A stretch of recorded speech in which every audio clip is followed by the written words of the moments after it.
Okay, first of all, I'm not saying it's the best. I'm saying, is it still relevant in 2024? And that's what we're about to find out. So I think, first of all, we need to start defining what relevant means. And to me, I think I label it in two separate categories: music that is pretentious and music that is honest, right? And what do I mean by that? Even when I'm making my own songs, my own music, sometimes in the middle of a production, I'll hear the music, hear the song, and I'm like, this is just me trying to be something, right? I'm trying to emulate a particular sound. I'm trying to be something. I'm trying to achieve a specific goal by writing these melodies, these riffs, this music. And I think the difference is when I just start writing a song because I kind of receive it, I just feel it honest. I feel it good. It makes me feel something. It makes me feel like I'm myself. And I think that's the main difference between pretentious music and non-pretentious music. And what happens with non-pretentious music is that it stands the test of time.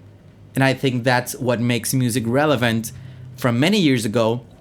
You may or may not like Queen, you may or may not like the Eagles, but you can't deny that their music, even though it's not a hit right now, it's still relevant today. You go to a rock bar and you see real young people singing their songs and Bon Jovi and whatnot. So I think that music was non-pretentious when it first came out. It was honest and made people feel something, and hence it makes people feel something even today in 2024. So that's the main difference. So as of July 2024, Linkin Park had 43.1 million listeners in Spotify, right? That's before Emily came on the band and they released their new music. I mean, you can't say that's not relevant. Just to put an example, and I'm not trying to be like a statistics guy here. Probably a lot of you are going to comment, a lot of more correct ways to compare this. This is just for, descriptive number arguments. So for example, you get Metallica, which is arguably one of the biggest influential rock bands of all time. They have 26.6 million active listeners on Spotify as of the making of this video. System of a Down, 22.6. Limp Bizkit, 15.6. So you can argue that Limp Bizkit is more in that kind age or era that Linkin Park is. So I think that's more like an apples to apples comparison. But even Metallica, even System of a Down, you get a huge difference in listeners before they started becoming relevant again with their new music. When The Emptiness Machine came on, it vaulted into the top 5 of the Spotify global chart and infiltrated the Billboard Hot 100, coming in at number 21. So that gives us a new monthly listener number of 56.2 million monthly listeners as of the making of this video. So you get roughly 13 million new users or new listeners of Linkin Park now that the song has come out, right? And this is just me making numbers and comparisons right now, so we can try to make this the more scientific way as possible. Like I said, I'm not a mathematician, I'm not a statistician, I'm just a guy who enjoys music. You can't argue that comparing it to Metallica, to System of a Down, for example, I get here, Bring Me the Horizon, right?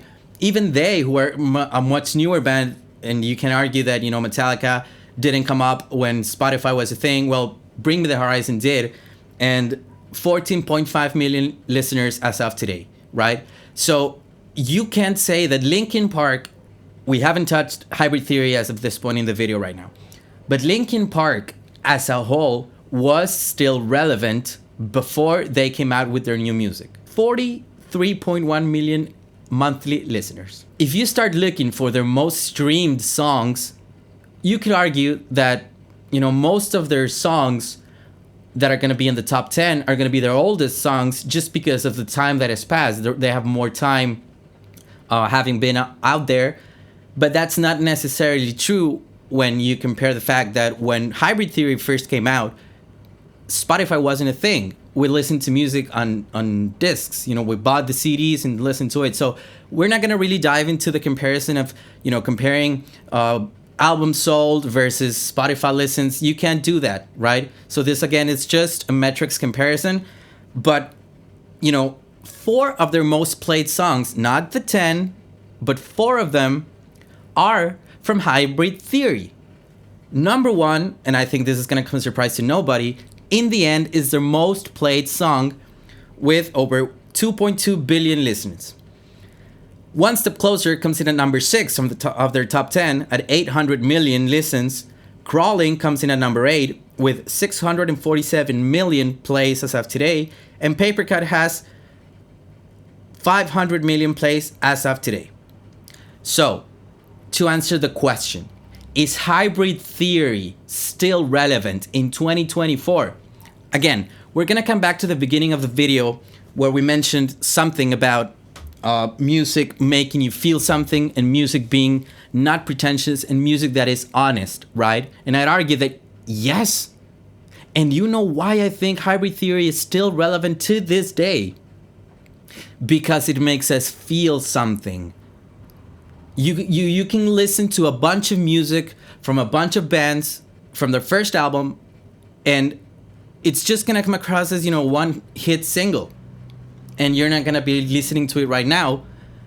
But I would argue that if people were still listening to that album, if people were still listening to the songs today, it doesn't really matter if the production style has changed. If you listen to the drums from Paper Cut or Crawling or even Meteora, if you listen to the drums, it's a very different mix than when you get in modern productions. For example, The Emptiness Machine, you get more up-close drums, more tightly compressed drums, but that doesn't make it irrelevant.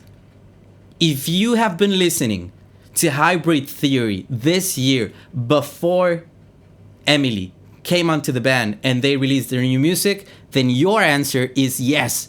Hybrid Theory is still relevant in 2024 because it makes us feel something.